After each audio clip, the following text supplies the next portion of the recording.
Welcome to your English Toolbox, your slow English podcast, where we train your ears step by step. I am Martin. And I am Julia. Julia, what are we going to talk about today? Today, we are exploring 5 ancient Japanese techniques that will completely change how you learn English. We are going to take the wisdom of martial arts, Zen philosophy, and traditional craftsmanship and apply it directly to your language studies. If you feel stuck at the intermediate level, these 5 millennial concepts will help you break through the plateau. By listening to the end of this episode, you will get 3 huge benefits. First, you will learn how to build automatic muscle memory so you stop translating in your head. Second, you will discover why silent reading is hurting your speaking skills and how to fix it immediately. Third, you will learn how to completely eliminate the stress of studying by changing your mindset. This is a very special episode. We are going to do things a little differently today. For each of the 5 Japanese techniques, I will tell the traditional story to explain the philosophy. Then, we will explain exactly how to apply that philosophy to your English learning. There will be no conversation during those sections. Just pure focus, pure storytelling, and deep learning. Let us begin with our first concept.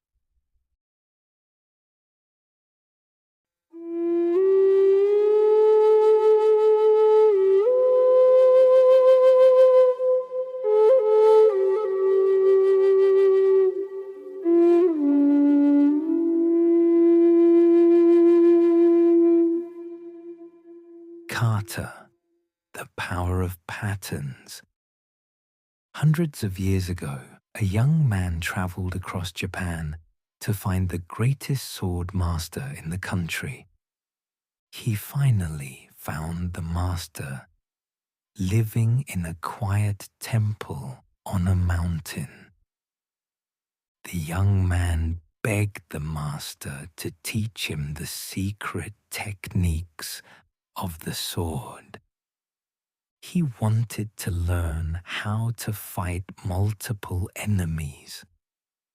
He wanted to learn how to defend himself in complex battles. The master handed the young man a heavy wooden sword. He told the student to stand in the courtyard. Then the master showed him one simple, basic downward strike.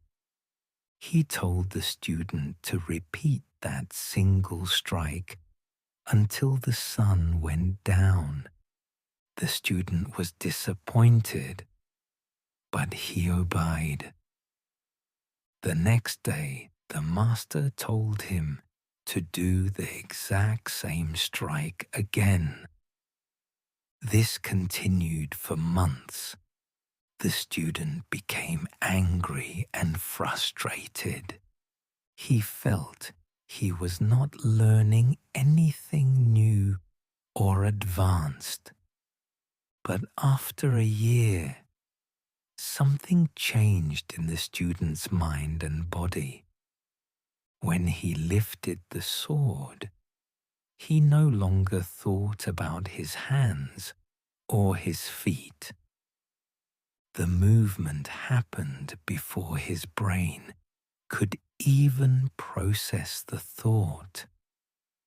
The sword had become a natural extension of his arm. This is the concept of kata. In traditional Japanese arts, from martial arts to the tea ceremony, kata refers to a detailed pattern of movements. The goal is not to think about the movement, The goal is to repeat the form so many times that it bypasses the conscious brain. It becomes pure, instant muscle memory. You do not construct the action. You simply execute the pattern. Now, let us apply the concept of kata to your English learning. The biggest problem for intermediate learners is cognitive overload. When you try to speak, you usually try to build sentences from zero. You search your brain for one isolated vocabulary word. For example, you want to use the verb depend, then your brain has to painfully assemble the rest of the sentence word by word. You start asking yourself grammar questions in the middle of the conversation.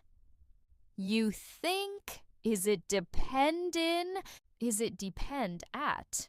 Is it depend on? This mental translation drastically slows down your speech and makes you hesitate.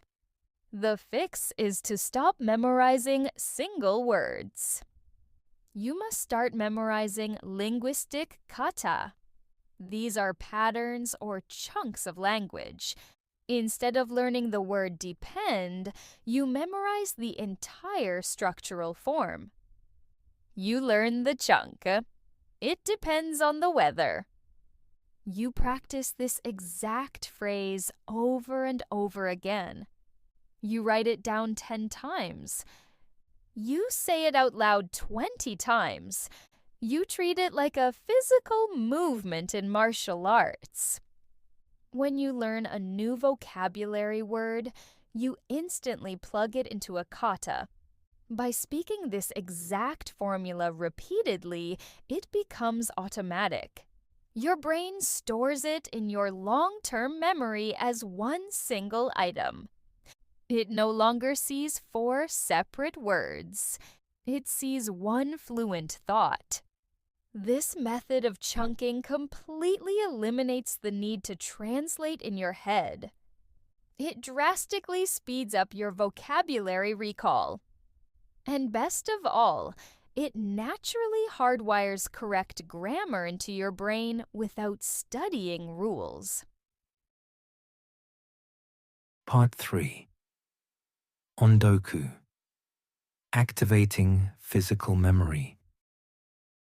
In the ancient temples of Kyoto, the monks do not study sacred texts in silence. If you walk past a Buddhist monastery early in the morning, you will hear a deep, rhythmic sound. You will hear dozens of voices chanting the sutras together. For centuries, the Japanese have understood that knowledge cannot only live in the eyes. It must live in the body. When the monks chant, they feel the vibration of the words in their chests. They feel the shape of the syllables in their mouths. They control their breathing to match the rhythm of the sentences. The text stops being ink on a piece of paper. It becomes a physical experience. If a monk forgets a word during a ceremony, his eyes might panic, but his mouth will often remember the next sound automatically.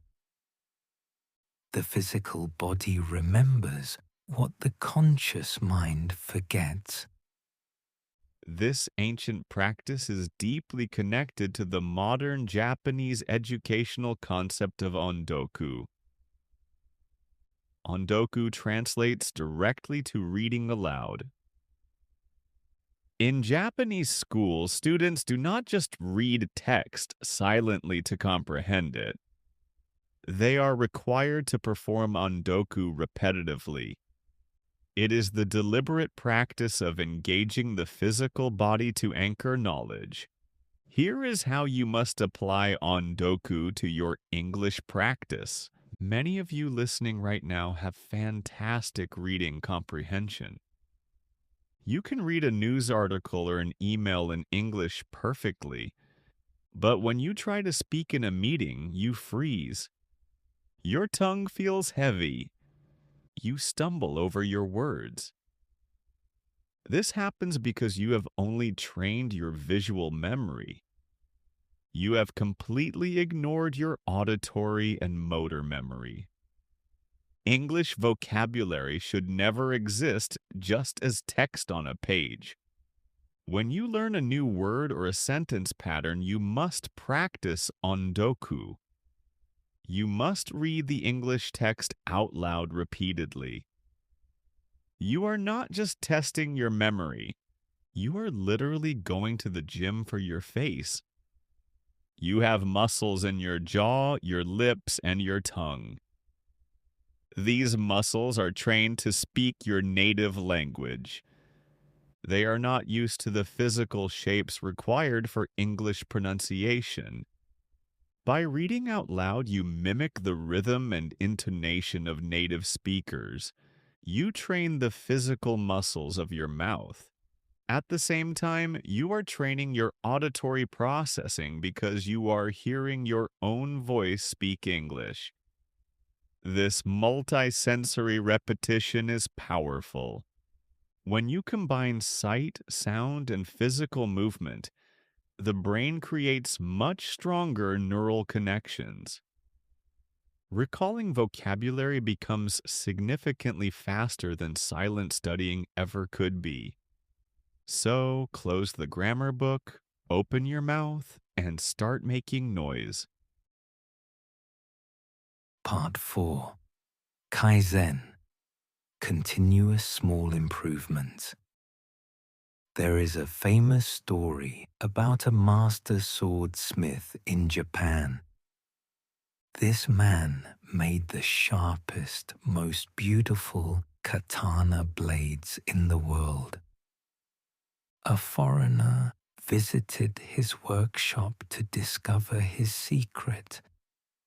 The foreigner expected to see magic techniques or extreme physical feats. Instead, he saw the master sitting quietly by the fire. The master took a piece of hot steel. He folded it. He hammered it gently.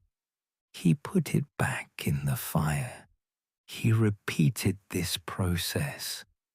He did not strike the metal with massive, violent force.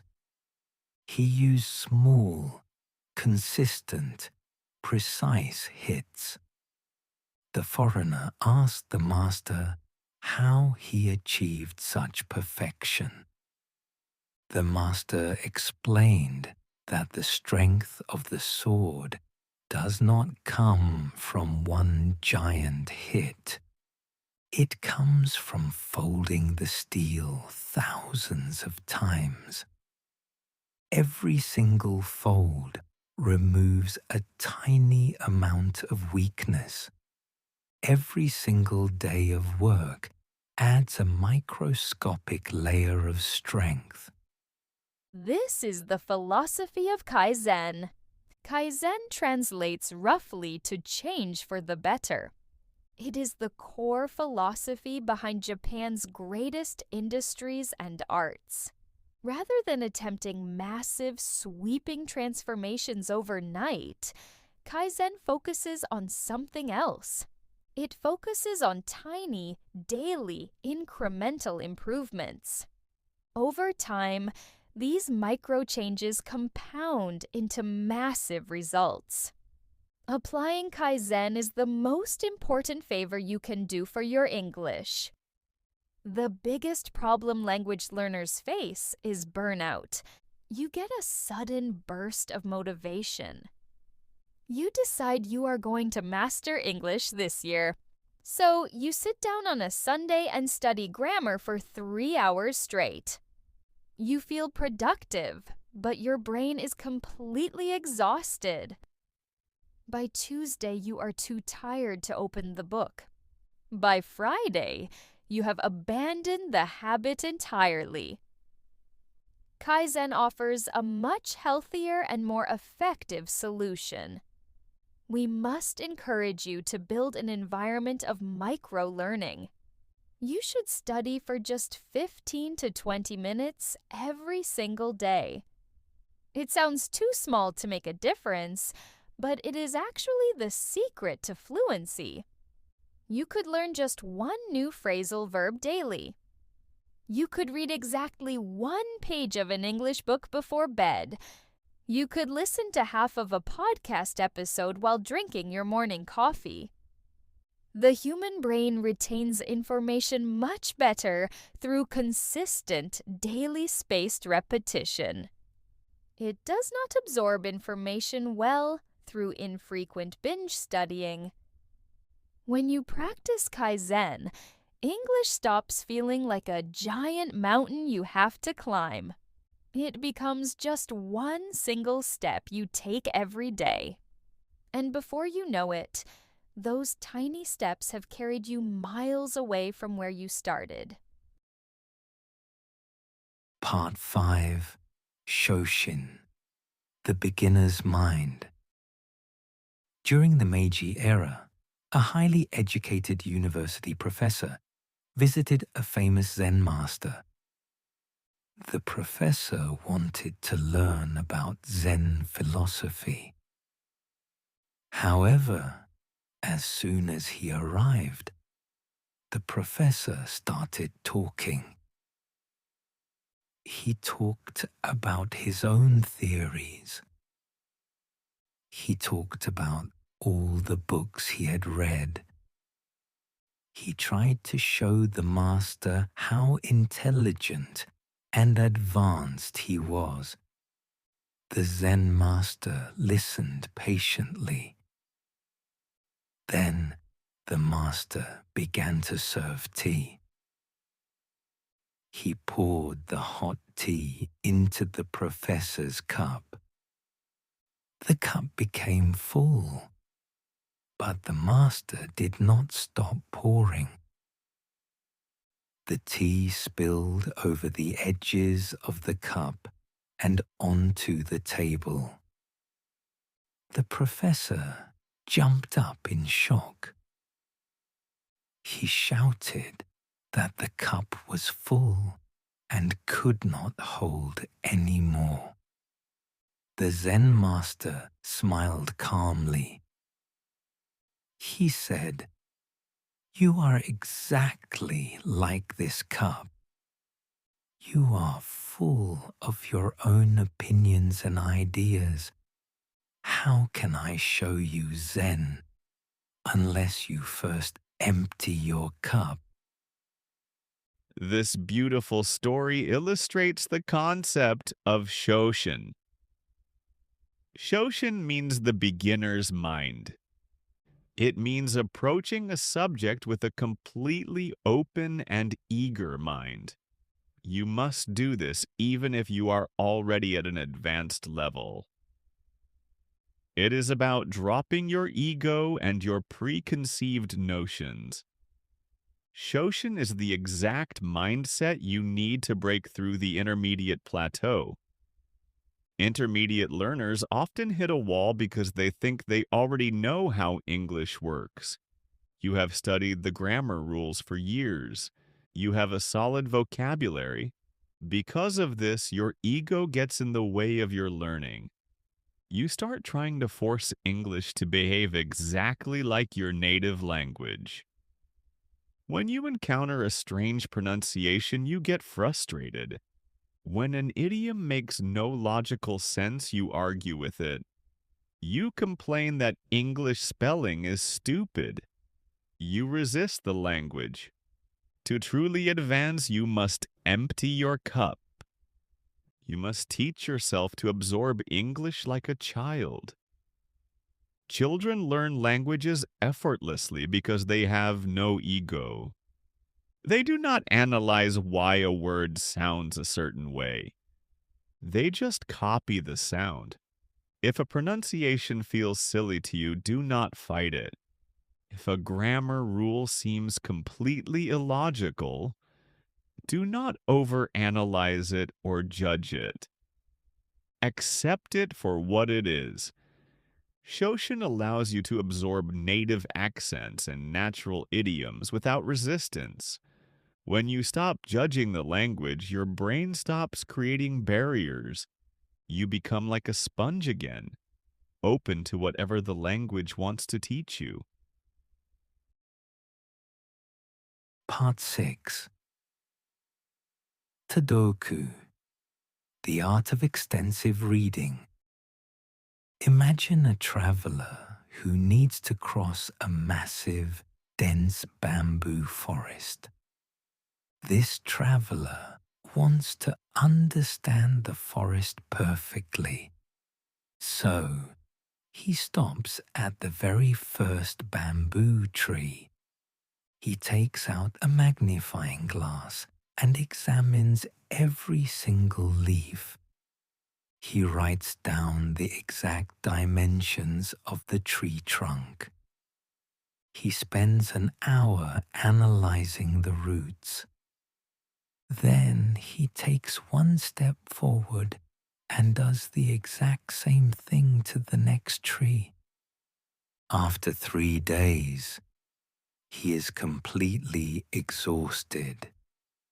He has only moved 10 meters into the forest. He hates the forest now, and he gives up and goes home. Now, imagine a second traveler. This traveler walks quickly along the path.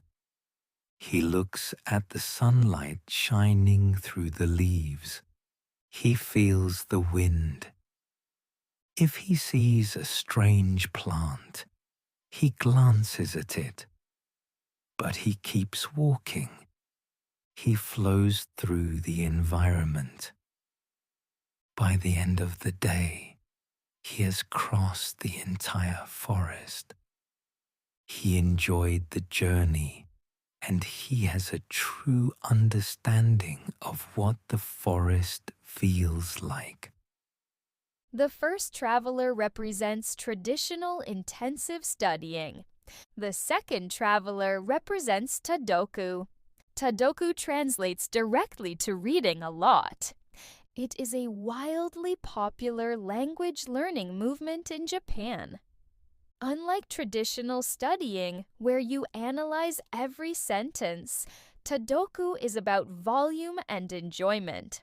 Let us look at how you can use Tadoku to revolutionize your reading skills. When most English learners try to read, they attempt intensive reading. They pick up a complex novel or a complicated newspaper article. They read one paragraph and stop 15 times to look up words in the dictionary. It becomes exhausting homework. It breaks their flow state, and they usually quit after just one page. We want you to use the Tadoku method instead. Tadoku is governed by 4 strict golden rules. Rule number 1, start with very easy materials. Rule number 2, read without a dictionary. Rule number 3, skip over words you do not understand. Rule number 4, stop reading if it gets boring or too difficult, and pick a new book. You should be reading graded readers, young adult fiction, or even comic books. You should choose books where you already understand 90% of the words. By skipping the dictionary, you train your brain to guess the unknown words from context. Because you are reading high volumes of easy English, you will encounter the most common vocabulary repeatedly. You will see the grammatical kata we talked about earlier over and over again. This naturally hardwires the vocabulary into your memory without ever using a single flashcard. You will start reading for pleasure, not for punishment.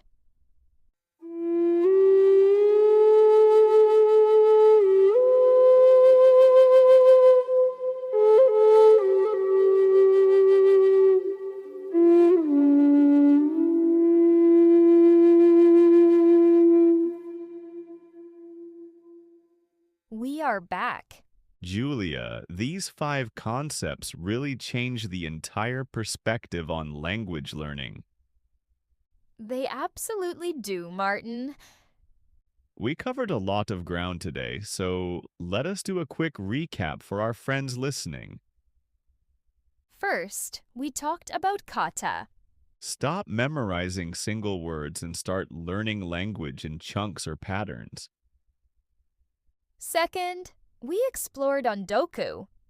You have to read out loud to train your physical muscles and build auditory memory. Third, we learned about Kaizen. Forget the 3-hour weekend study sessions. Commit to 15 minutes of English every single day.